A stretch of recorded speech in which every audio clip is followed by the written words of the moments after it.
মাহমুদুল হাসান জয়, তানজিদ হাসান তামিম, জয়সাওয়াল একসঙ্গে অনূর্ধ্ব-19 বিশ্বকাপ খেলেছেন। তামিম জয় বিশ্ব চ্যাম্পিয়ন হয়েছেন, ক্যারিয়ারে ওই একটাই অর্জন তাদের। আর জয়সাওয়াল হয়েছেন ওয়ার্ল্ড ক্লাস ব্যাটার। জয় তামিমরা যখন শিখছেন তখন বিশ্বসেরা পেসার মিচেল স্টার্কের চোখে চোখ রেখে ব্যাট করছেন ভারতীয় এই তরুণ ওপেনার। অস্ট্রেলিয়ার মাটিতে তাদেরই সেরা পেসারকে ডোমিনেট করেছেন। 4 বছর পর দুই দলের ক্রিকেটারদের মাঝে তৈরি হয়েছে আকাশ পাতাল পার্থক্য। অনূর্ধ্ব-19 বিশ্বকাপ জয়ী বাংলাদেশের মাহমুদুল হাসান জয়, তানজিদ হাসান তামিম, তাওহিদ হৃদয়রা এরই মধ্যে আন্তর্জাতিক ক্রিকেটে 1 বছরেরও বেশি সময় পার করেছেন।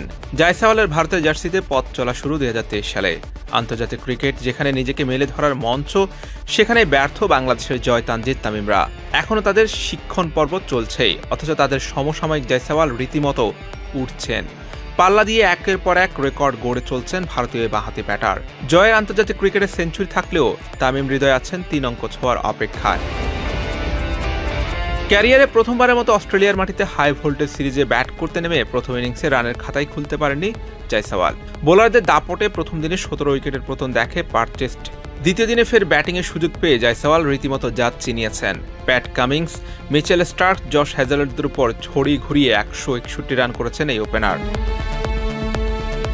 জয়সাওয়াল যখন পার্থে খেলছেন তারই সমসাময়িক ক্রিকেটার জয় ব্যস্ত অ্যান্টিকায়। জয়সাওয়াল দুজনে খেলছেন ওপেনার হিসেবে। তবে জয় ব্যর্থতার পরিচয় দিয়েছেন ওয়েস্ট ইন্ডিজের বিপক্ষে সিরিজের প্রথম টেস্টে। প্রথম ইনিংসে 33 বল খেললেও করেছেন মাত্র 5 রান। টেস্টের সবশেষ 12 ইনিংসে কোনো 50 নেই 24 বছর বয়সী এই ব্যাটারের। একমাত্র সেঞ্চুরিটা 2022 সালের মার্চ-এপ্রিলে করেছিলেন ডারবানে।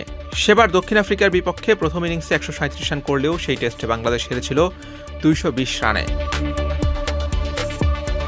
অন্যদিকে তানজিদ তামিম, তাওহিদ হৃদয় টেস্টে এখনো অভিষেক হয়নি। তবে সাদা বলের ক্রিকেটারদের তারা নিজেদের মেলে ধরতে পেরেছেন এমনটা না।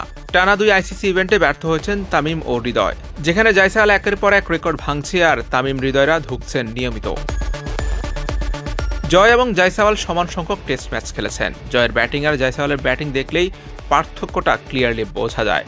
বোর্ডের দায় থাকলেও সেলফ ইমপ্রুভমেন্টের দায়টা খেলোয়াড়দের উপরই যায়। জয় ক্যারিয়ারের শুরুতে যেখানে স্ট্রাগল করতেন, 3 বছর পরে এসেও ঠিক সেখান থেকে বের হতে পারেননি। আর অন্যদিকে জয়সাওয়াল, টেন্ডুলকার, ম্যাককালামদের ছাড়িয়ে যাচ্ছেন। এসব দেখে আমাদের কেবল দীর্ঘশ্বাসটা বাড়ছে। ভক্তদের মনে প্রশ্ন, কবে শিক্ষা সফর শেষ হবে জয় তামিমদের? আরেকটা ওয়ার্ল্ড ক্লাস ব্যাটার কোন জন্মে তৈরি হবে বাংলাদেশে? সাইনার মান, বিডি ক্রিক টাইম।